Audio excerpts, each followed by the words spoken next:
Esse é o Largo da Ordem, em Curitiba. Quase toda cidade tem um lugar como esse aqui. É onde o pessoal vai depois do expediente para tomar uma cerveja, às vezes sentado na calçada. No dia 14 de julho de 2017, uma sexta-feira, eu estava lá. E algo espantoso aconteceu. Um político muito poderoso achou que seria uma boa ideia fazer o casamento da filha dele ali, naquele lugar cheio de gente. A família da noiva queria um casamento de parar a cidade e de fato conseguiu. Entre os convidados, só gente da elite local: empresário, deputado, secretário de Estado, desembargador, empreiteiro, dono de rádio. Quando essa gente fina encontrou o populacho na rua, o que se viu foi uma humilhação inesquecível.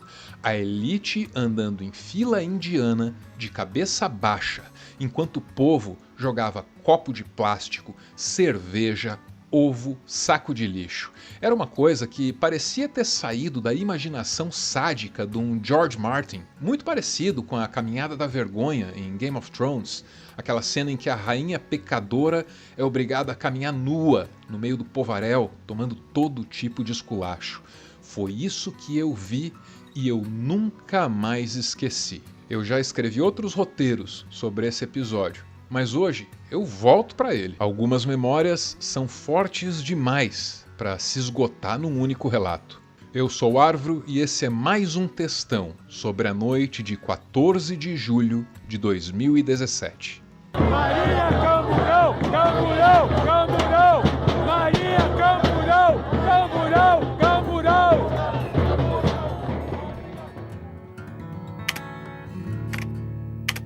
O que aconteceu naquele 14 de julho, mais do que mero protesto, foi batalha campal. E batalhas podem ser melhor compreendidas pela geografia dos locais em que elas são travadas. Sendo assim, um mapa ajuda muito.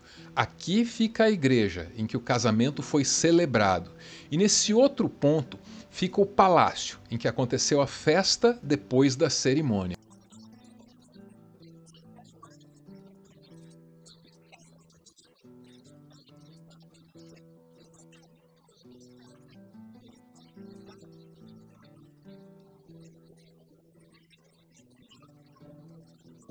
A distância entre os dois endereços é de pouco mais de 100 metros. Normalmente, cobrir esse percurso a pé não seria nada demais. Os planejadores desse casório, na sua imensa falta de noção e de cautela, só ignoraram um detalhe imenso: o povo. Um pequeno grupo foi até a igreja para protestar contra o casamento. Só que conforme os detalhes sobre o casamento, seus convidados, seus escândalos foram correndo pela praça, mais e mais gente, que só tinha ido até o Largo da Ordem para curtir a noite, foi aderindo à manifestação. Quando o carro chegou para deixar a noiva na igreja, ela mal conseguiu sair. Precisou ser escoltada para o lado de dentro pelos seguranças, que com muito esforço abriram espaço pela multidão. Esse constrangimento deixou claro que sair da igreja seria ainda mais difícil. O batalhão de choque da polícia apareceu e durante toda a cerimônia eles cercaram a igreja. Do lado de fora, o que havia era a tensão típica desses encontros entre a força policial e manifestantes. Do lado de fora, foi isso que eu vi. Para saber o que acontecia do lado de dentro, eu dependo do relato de terceiros. Choro, tensão e odor de ovo. Um músico do casamento da deputada Maria Vitória conta o que viu. Texto do professor Marcos Dagnoni. E nesse texto a gente descobre que os convidados dentro da igreja estavam muito preocupados com o que poderia acontecer na saída. O plano original era caminhar aqueles 100 metros até o local da festa. Só que a visão da noiva, toda suja de ovo e lixo, meteu medo nos convidados. Ao olhar para a ovada sobre pai e filha, um grupo que estava disposto a seguir o plano original de se dirigir a pé da igreja ao Palácio Garibaldi recuou imediatamente. Num certo momento, um dos convidados teve um rompante, subiu num dos bancos da igreja e disse: "Amigos, temos que ter coragem e sair caminhando até o palácio. Não devemos nos vergar ao povo." Muitos o desaprovaram, mas uns poucos o apoiaram e efetivamente saíram. Um deles quase escorregou no chão, melado de claras e gemas. Havia dúvidas sobre como retirar aqueles convidados, gente importante de dentro da igreja, de uma maneira minimamente segura. E a atmosfera deveria ser de tensão, de medo, porque o barulho do povo do lado de fora simplesmente não parava. O maestro pediu que os músicos tocassem com mais ímpeto para tentar abafar os gritos, mas sem sucesso. Deveriam tocar pela 1h30 que deveria ter durado a cerimônia. Ficaram, no entanto, 5 horas. Perceberam o quão complicada era a situação pela face da noiva, que mexia nervosamente os maxilares e chorou inúmeras vezes, pensando na enrascada da situação em que havia se metido. No fim, alguns convidados foram levados em vans, da igreja para o palácio em que ia acontecer a festa. Já outros foram andando naquela inesquecível caminhada da vergonha.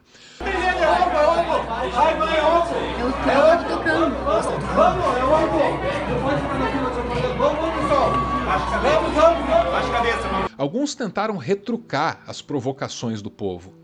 Não me sai da memória um certo convidado, num terno muito bem cortado, que largou ali a parceira e foi discutir com o povo. Estava xingando ele de burguês, corrupto ou coisa pior.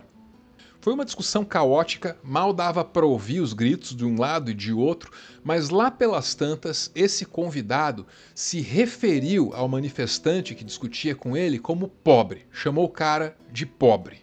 E essa palavra, pobre, se revelou uma palavra mágica, porque essa palavra fez com que um saco de lixo se materializasse bem na cara dele. O saco estourou, voou lixo para tudo quanto é lado, e esse sujeito, num terno finíssimo, foi para a cerimônia com um pedaço de papel higiênico grudado no ombro dele.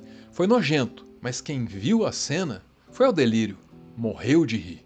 Infelizmente, detalhes assim ficaram de fora da cobertura jornalística dos acontecimentos daquela noite. Houve pouca cobertura da imprensa. Centenas de manifestantes contrários ao governo de Michel Temer protestaram do lado de fora da igreja onde uma deputada estadual celebrava seu casamento em Curitiba. Maria Vitória Barros é filha do ministro da Saúde, Ricardo Barros, e de Cida Borghetti, vice-governadora do Paraná. A jovem parlamentar deixou o local escoltada por policiais que a protegiam de ovos e outros objetos lançados pelos manifestantes. E a reportagem menciona a família da noiva, Maria Vitória Barros. Antes do casamento, Maria Vitória era conhecida como a deputada pintora que exibiu seus quadros na Assembleia Legislativa do Paraná e arrancou risos dos críticos de arte. Mas além de artista, Maria Vitória sempre foi parte de uma dessas oligarquias políticas. A mãe dela, Cida Borghetti, era, àquelas alturas, a vice-governadora do Paraná. E o pai dela, Ricardo Barros, era ministro da Saúde do governo Temer. Um homem tão poderoso, mas tão poderoso, que até outros deputados tinham e ainda têm medo de dizer o nome dele em voz alta. Talvez você lembre do momento mais decisivo da CPI da Covid. O deputado Luiz Miranda estava denunciando um político que, segundo ele, estaria mexendo os pauzinhos para obrigar o governo brasileiro a comprar vacina superfaturada. Segundo o deputado, esse superfaturamento era o esquema de alguém poderoso. Alguém tão poderoso que nem o presidente da República ousava contrariar. O que esse denunciante estava dizendo é que alguém iria roubar dinheiro da vacina e o presidente da República, embora soubesse, não tinha coragem de fazer nada. Uma denúncia grave, mas que vinha pela metade, porque o deputado Luiz Miranda se recusava a entregar o nome desse deputado. Poderoso, poderoso a ponto de fazer o presidente da República prevaricar. Pode falar o nome do deputado, porque nós já sabemos. A senhora sabe que se eu fizer isso...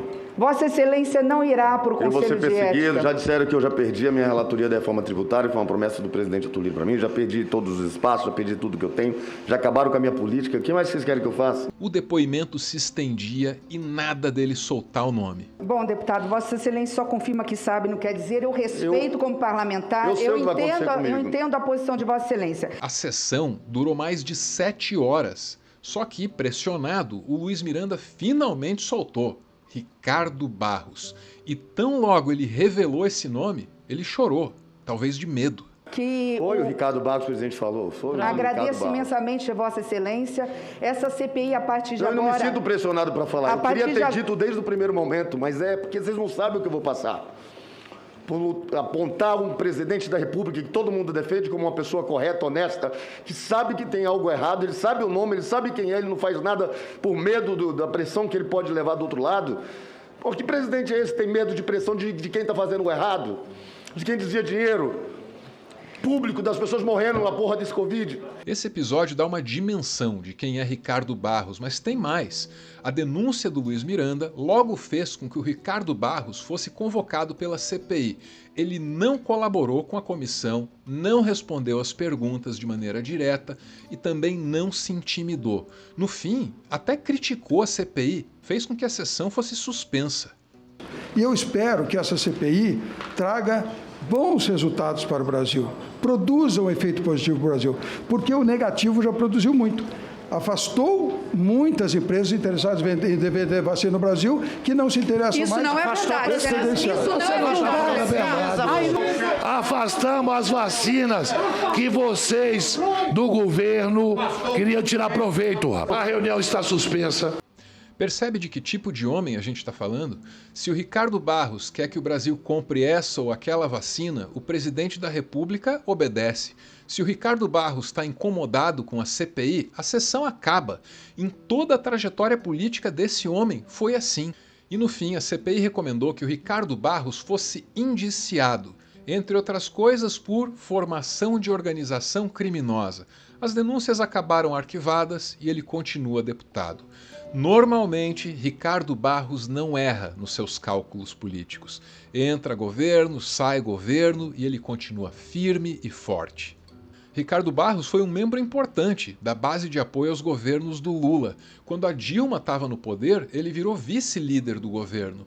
Com Temer, ele se tornou ministro da Saúde. E quando Bolsonaro se elegeu, Ricardo Barros voltou à Câmara dos Deputados, maior do que nunca, era o líder da bancada governista. Hoje, ele é presidente da Comissão de Ciência e Tecnologia. Continua sendo um deputado de destaque. E as denúncias da CPI já são passado bem distante para ele. Ricardo Barros tem se mostrado um político resiliente. Sobrevive a qualquer escândalo, acordo, conchavo ou troca de poder. Homens assim só têm um ponto fraco. Eles estão tão acostumados aos corredores dos palácios que perdem totalmente o contato com as ruas e com o verdadeiro poder que emana delas. Foi esse distanciamento da realidade que fez com que o Ricardo Barros ignorasse a presença do povo ao marcar o casamento da filha.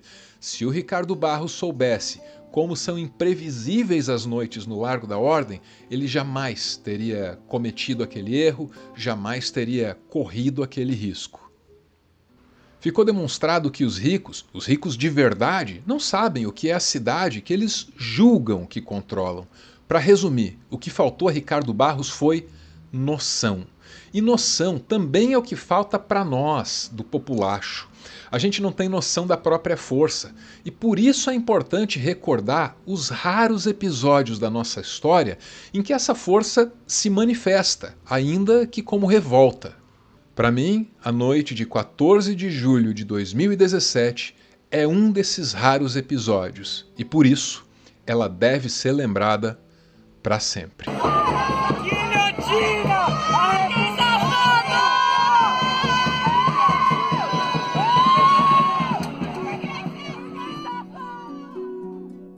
Muito obrigado por ver esse vídeo até o final. Também preciso agradecer todo o incentivo que eu tenho recebido de vocês nessas caixas de comentários. Vocês não conseguem fazer ideia do quanto isso é importante para mim, do quanto isso tem me ajudado, do quanto isso é precioso na minha vida, especialmente nesse momento tão, sei lá, esquisito e instável dela. Então, muito, muito, muito obrigado mesmo. Tem quem chame essa nossa relação virtual, né, de relação parasocial. Eu não estou nem aí para o nome, porque eu estou convencido de que pode ser uma relação construtiva, bonita e muito salutar para todo mundo que está envolvido nela.